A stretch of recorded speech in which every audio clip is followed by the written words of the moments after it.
Hello everyone, and welcome to the first episode of the Musings of the Shakespearean Shrew. I am your Shakespearean Shrew, Karen Feiner, professor from the University of Oklahoma and lover of all things Bard. Yes, these are all my Shakespeare texts, all of them, they're all mine. This podcast is going to be a decorum-be-damned entrance into understanding Shakespeare's stages, for there are many, and all the players on it. Today we are talking from what will be the home of this podcast, the Mermaid Tavern, with Tyler Woods, Artistic and Executive Director of Oklahoma Shakespeare in the Park in Paseo Arts District, one of the oldest historical districts in Oklahoma City. The district has been recently renovated, and I hear that is not all that has been renovated. That's right. We have renovated our facility as well.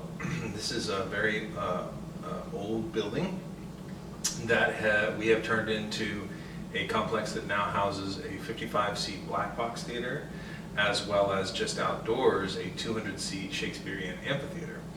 I believe this building started its life as a dry cleaners, but it's been many things, including yoga studios and just many industrial things throughout the years. But we moved in 2014, and during the 2021-22 era, we renovated and turned it into our fully ADA accessible, beautifully renovated modern facility with, as I say, 55 seats indoors and over 200 seats outdoors, including patio, lawn seating, and blanket picnic seating as well. So by Shakespeare in the Park, we're talking more like Shakespeare in the Park glamping. Yes, well, right. We have a beautiful facility that we've planted something like 30 different trees. We have a rose garden. We have a southwest succulent garden back there. So there's lots to look at aside from the things that are on the stage. But then on the stage itself is what you would typically think of as a beautiful Elizabethan sort of half-timbered stage. Juliet's balcony and the whole nine. So we have, but indoors we have a little beautiful black box, which is more of a kind of thrust setup, and it's where we do shows when it's 100 degrees outside. We come indoors and turn the air conditioning on and do plays. So we get Shakespeare in comfort. Right, exactly. I like this. So you have recently taken over this position after a 40-year tenure of Catherine McGill, if I'm correct. And so this has been a very recent changeover. How has that been going, and what is it like running a theater? Well, so yes, I've known Catherine. So Catherine McGill, who founded the company in 1985 with her late husband Jack O'Meara, and I met Catherine in 99 actually. And so I've known her for a quarter century, and I'd worked with the company quite a bit as an actor. I was an education director at one point. I've directed shows. And then in 2018, I came on board to be the managing director. And Catherine was she had an eye towards retirement even at that time. And then throughout the course of the pandemic, and we just decided, and Catherine really said, look, I think it's time to turn this over to you. And so we've been working together for many years, and like I said, I've really got kind of a quarter-century history with the company, so I'm very intimately familiar with it. Running this theater is definitely got its challenges. It definitely has its rewards. Like any arts organization, that's a nonprofit, we are constantly seeking funding support. We're constantly seeking notoriety, especially when you're dealing with scripts that are over 400 years old. That can be both a blessing and a burden. There is some question about, why do we need Shakespeare? And you and I have very definitive opinions on why we need Shakespeare, but there is some question about that. So bringing it into modernity while remaining true to the text is always a fine line, I think. This company's built up a lot of wonderful goodwill over the last 4 decades, which is nice, including both patron support, foundational support, Arts Council support, and so forth. But just patron support in general, and just the knowledge and yes, general goodwill of actors in the community who know if they want to do good Shakespeare that they've got a home to do it. So you talked about patrons, you talked about actors. What do we do to get involved? What are some of the ways to be a part of this program and be a part of this legacy? Well, I'd say first and foremost, grab a ticket and come see a show. And there's many, many ways to do that. Our tickets are very affordable. I think they range somewhere from, paid tickets, $22 to something like $36 right now, so it's very affordable. But we even offer, children 12 and under are free for lawn seating for our outdoor shows.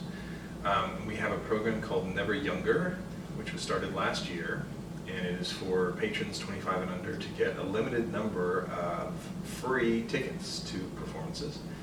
We offer student discounts, military, senior education, all the standard discounts, of course. So there's lots of ways to buy tickets. You can usher, volunteer, see a show for free, and then of course joining the board is a big one.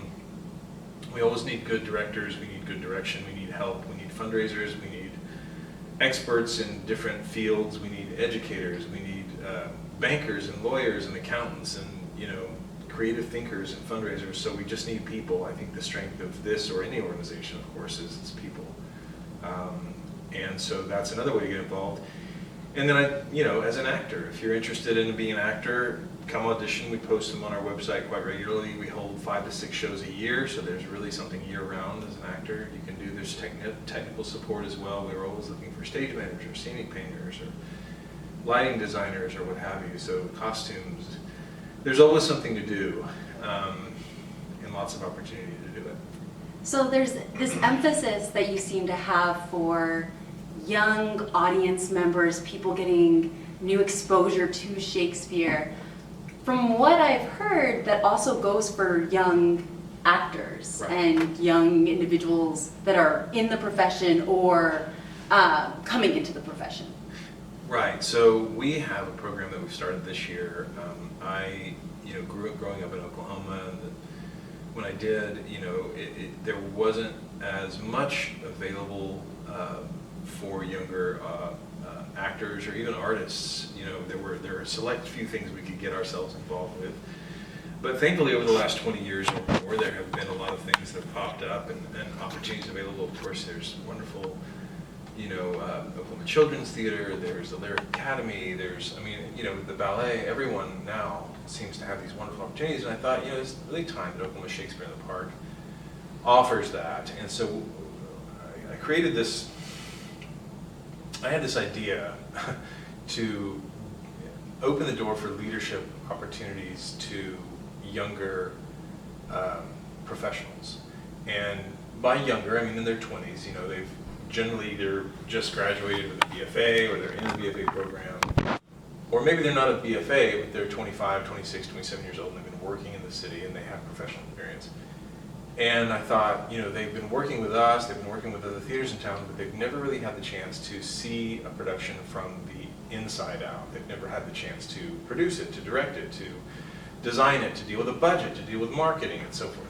So I thought, let's create this thing. And I got a true, basically, really, it started with a trio of young actors, Belle Reeves, Justin Marlowe, and Dylan Raspberry. And Dylan's also on our board. And he's a teacher at Edmond schools, and Belle and Justin are young, working actors, and they're professionals. And I said, hey, do you guys want to come up with this thing, help create this new venture? And we all kind of got together and knocked our heads together and came up with we came up with this name for the Emerging Artist Collective, because I think Emerging Artist Collective, it sort of captures all of it in one. The emerging artists, and then is the that they're not young. We didn't want to call it the young artists or the young company or something like that to give the impression that it was teenagers or anything. And absolutely nothing against that. We have a young company theater camp we're very proud of, that is teenagers. But these are shows that are really designed to be on our main stage. These are shows that are designed to go right along with all of the main stage shows we put out there during the season. And really the main difference is that it's the emerging artists that are in charge of producing it. So what I'm trying to do is create an atmosphere where emerging artists feel comfortable and safe and supported, and that they can come to a place that is professional and that is knowledgeable and that has a history, and they can try things and spread their wings and yet be supported by staff, artistic, executive, and otherwise, that has been doing this for 4 decades and that does know the community and can support them and help them along the way. That's great. So speaking of the Emerging Artists Collective, I think that they have something coming up, right? Yes, we have our inaugural production of the Emerging Artists Collective, which is going to be a production of Macbeth. So we gave the title to Dylan and Justin and Belle, and they came back with the idea to set Macbeth in the Old West. I mean, apropos for Oklahoma. Right. And, you know, it kind of developed from there. We had many pre-production meetings in which we sort of discussed specificity. You know, anytime you set something with a concept or a time period change that's outside of, you know, 16th century, you know, England or Italy or wherever Shakespeare had set it originally, I'm always a big proponent of making sure that you have a really specific reason why you're doing that. So we decided collectively that it would be set in the 1890s in Oklahoma during the times of the land runs. There were many land runs, and so we specifically said it. We sort of were leaning more towards the Cherokee Strip land run because that was after the big one of 1889. So that we can have some establishment of the ranches and the power struggles and the dynamics. And so once we started reading Macbeth and really getting into it, we realized, wow, this play really works well in the Old West. Like, it really works very well. I have to say, like, I'm glad to hear it, because when I heard Macbeth, Wild West, and then Justin was like, yeah, it's like a rodeo. I was like, I am so excited and terrified all at the same time. Yeah, Justin's funny. He's playing Macbeth. So Justin and Belle are playing Macbeth and Lady Macbeth. Justin is very excited. He's originally from Los Angeles. He's a young actor that's worked with us several times. He just played, he was in 12th Night, he played to Orsino, but I think they're very enthusiastic about it. We're using a lot of, you know, Bowie knives and guns and barbed wire, and I mean, but it's really all about the power struggle once those ranches were set up in the 1890s. You know, it was a struggle to set them up. There was a lot of land grabs. There was a lot of betrayal. There was a lot of duplicitous behavior and things that we also see reflected in the script. Which is so interesting because it's based, you know, off of 11th century Scotland, Right. Which, talking about backstabbing and betrayal, you know, it was rife with it. And then if you're talking about England and Shakespeare's England in 1606, when it was first produced, it's the year after the Gunpowder Plot.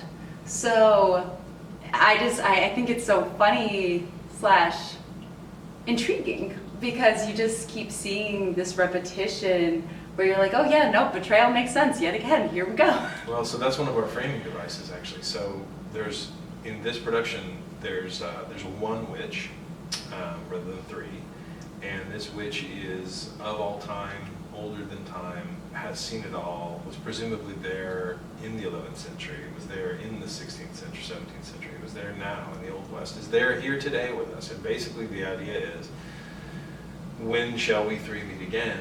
Because this happens over and over and over and you know, so when are we going to put an end to this? And so the idea is that if you do not put a stop to this cycle, then it will continue indefinitely. And so that's our job. That's our warning to the audience, without giving too much away, but spoiler alert, 400-year-old play. But you know what I mean? It's our warning to the audience. It's like, look, we've got to fight this cycle. I can't wait. I have my tickets, I'm ready to go. Awesome. So when we're talking about Shakespeare and the impact that it has had, that it has continued to have, what is your first experience with Shakespeare?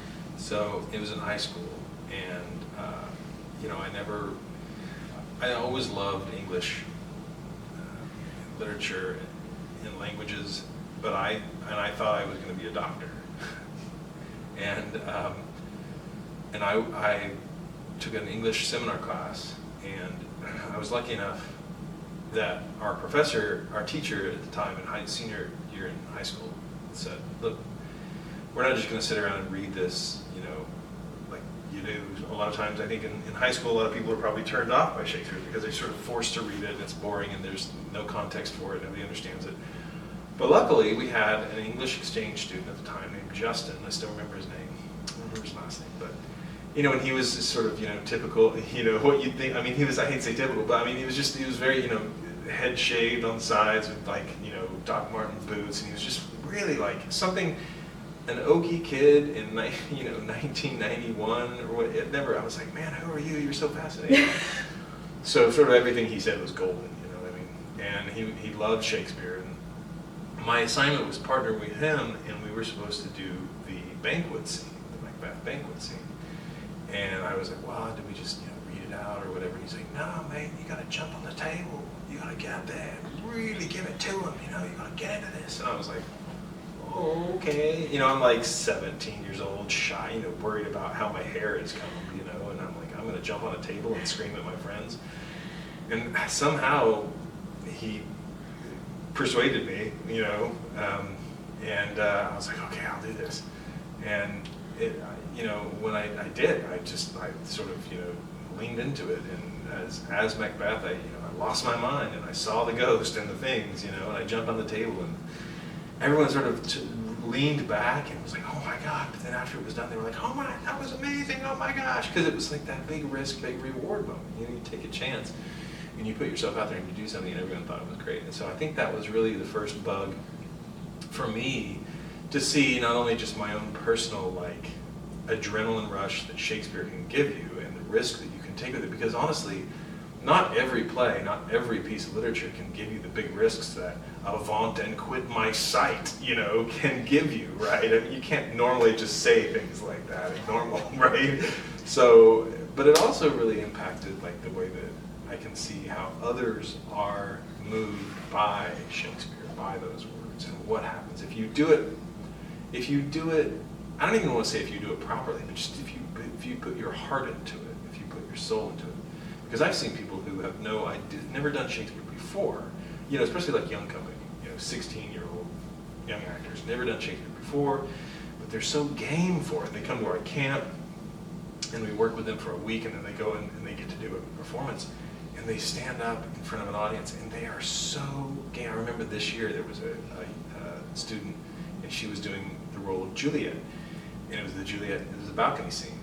And, the nurse keeps yelling at Juliet, Juliet, and at one point she just turned around and using the lines, which are, I think, something like, I'm coming or something, but she just screamed, I'm coming. And it was so, that's from 2024. That is real. That's right now.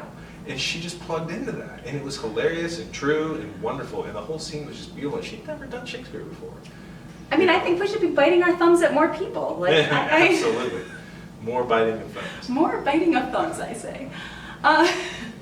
So, you have acted, you have directed, and now you are the man. You are the head honcho. So, for you, what is your favorite line, or your favorite character, or your favorite play, or all three? You can give me a trifecta. Yeah. Well, I'd say my favorite line is, to thine own self be true, and it should follow as the night the day, thou canst not then be false to it. It's my favorite line of all Shakespeare. That is a good line. And I'll give you a second, actually, which is a close second, which is, we are such stuff as dreams are made on. Our little lives are rounded with a sleep. That's from the Tempest. So, the first is from Hamlet, the second is from the Tempest. And they resonate with me. I sort of say them to myself a lot in my life. But so many of these plays do, and I've been privileged in my life to work on so many. I think I've done over, nearing 60 Shakespeare productions now in my life. And most of the canon. There's a few I haven't touched yet. I haven't dealt with Henry VIII yet. Coriolanus, a couple of them, Timon of Athens, but there's... Have you had the magic of two gentlemen of Verona? No, I've not, but I've done Cymbeline, I've done Pericles, so I've done some of the, the more rather obscure. more obscure ones, but that'll be on our, on our docket probably soon. I do want to try and get the ones, get them all done, here. But favorite play is, like I said, I think it's Macbeth. And again, that's a hard one because I have a lot of favorites, but I just keep being drawn back to that one. I was lucky enough to play the role twice, directed it twice, and it just speaks so eloquently to the folly of human nature and greed and passion and thinking that you can talk yourself into and out of almost anything. And to borrow from when you're talking about Shakespeare, sometimes it's funny for me because it almost seems like one play leads to another, and you start thinking, this is my favorite line, but it also reminds me of this, but this line tells me more about this character, it just all melds together because, it's coming from, one brain, one person, and so, but parenthetically, let me clarify, my sort of stance and belief on the whole Shakespeare thing, and I know there's a lot of authorship questions. I think the man existed. I think he wrote the works. I think he collaborated with a lot of people.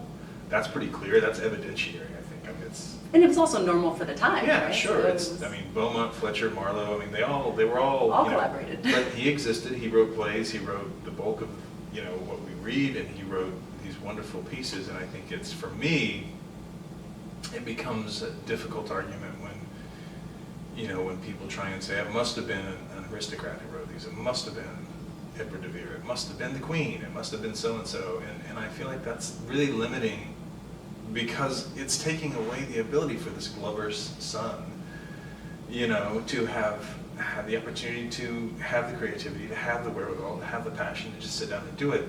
It's a very... I think it's a very American, in many ways, idea of like, yeah, we can do anything, and I think there's a lot of passion in the States right now for Shakespeare. We've picked it up and run with it because I think it's hard. Shakespeare and the work of Shakespeare is very egalitarian in many ways. Well, and it's so interesting because Harold Bloom, he said that Shakespeare invented the human, invented what it meant to be human. And I think that is something that I love so much about Shakespeare, is that he not only, for me, invented that aspect of what it means for us today to be human, but also that fact that he allowed us to create an identity that wasn't fixed. Right. We could play many roles and that was okay. It's okay to not just be one character for the entirety of your life, because if you think about the caste system that they were coming from, where, okay, you were the Glover's son, you would then be apprenticed, you would then become a Glover, or you would then become whatever you were, whatever you were apprenticed to, you would become that person, and that was your identity. And not only did Shakespeare move away from that, but I think he created a stage and a possibility for other people to play the fool and the king, to play multiple parts. And that, for me, whenever anybody asks why Shakespeare, that's my why, right? That's my why Shakespeare, because he allowed us to see a bigger world. So I mean, I love it. I resonate with everything that you said. I think that is why we love to perform plays and do it again. That's why I have so many complete works of Shakespeare's, because every one is different and has different footnotes and different interpretations and different possibilities of meaning. And I'm also with you in terms of one of the pet peeves being, who do you think Shakespeare really was? And I'm like, well, I think he was Shakespeare. But, I don't think it matters in the grand scheme of things, because what we have is a playwright who did something that nobody else was able to do, and that's why we keep teaching him. That's why we keep acting him. Right. And so, yeah, so I, you know.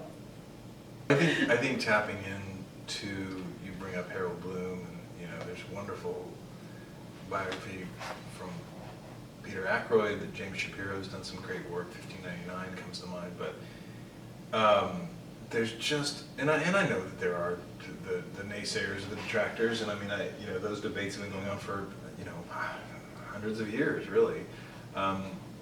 But like you said, it sort of hardly matters, because at the end of the day, I mean, it matters to me almost more out of like respect to Shakespeare and respect to the human condition, that someone like that could have existed and could have tapped into that vein of humanity and of human existence. And what really matters to me about the argument, and my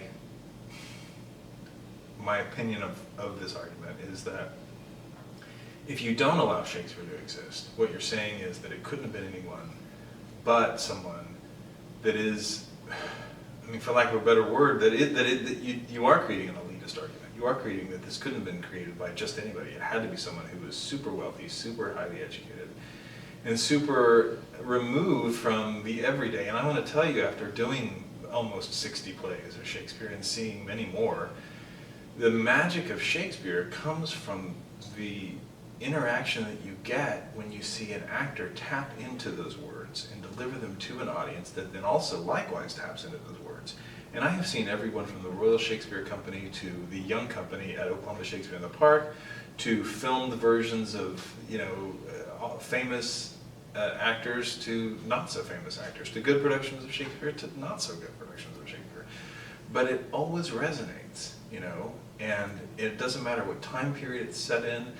There is a reason, you know, why we keep doing Shakespeare, and we do other plays as well. Certainly Marlowe gets done from time to time, more than most. Even I've seen productions of, you know, Knight of the Burning Pestle. I mean, they exist, you know, they are done from time to time, but nothing like Shakespeare, nothing like Shakespeare.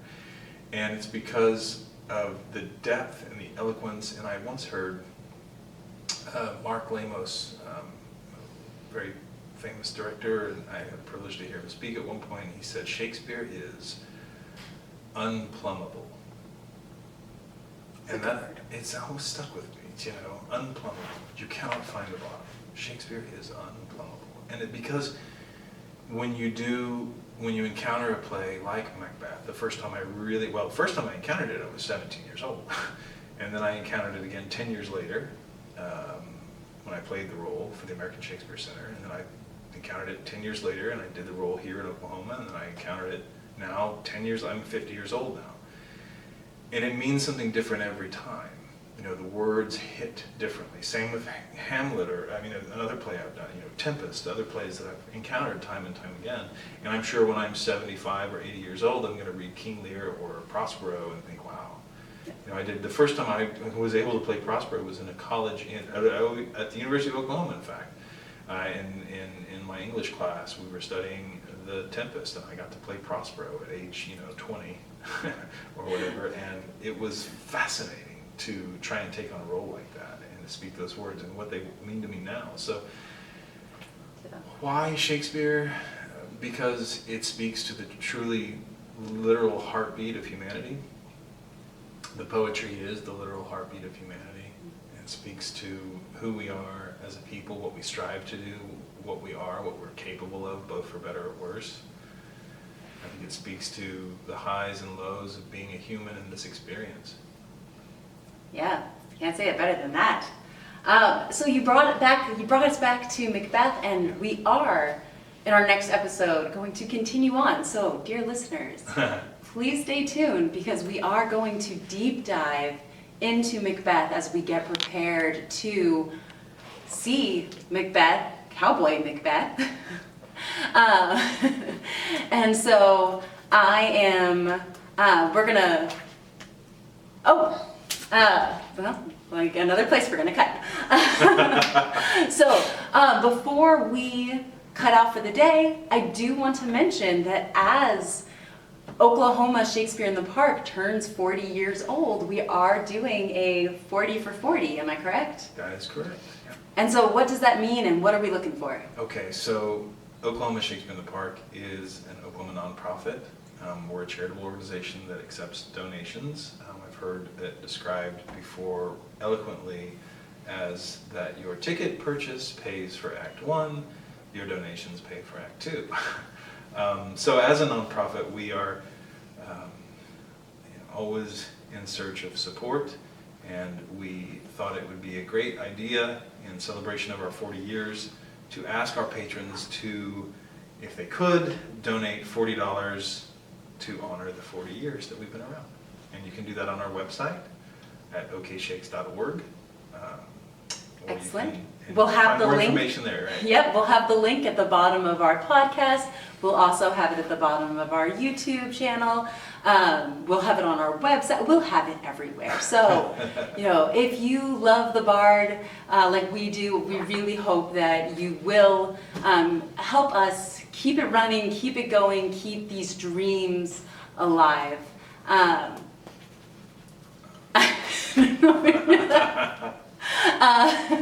So please, if you enjoyed this, please follow us. If you enjoyed this, please follow us, please subscribe, please follow us on our social media, on our TikTok. It's the Shakespearean Shrew. We would love to have you. Thank you all for listening, and please put your feedback. What did you like? What did you dislike? What do you want to hear about next? Let me know, and we'll try to bring it to you the best way we can. So just remember, all the world's a stage, and you too can be a shrew. Thank you.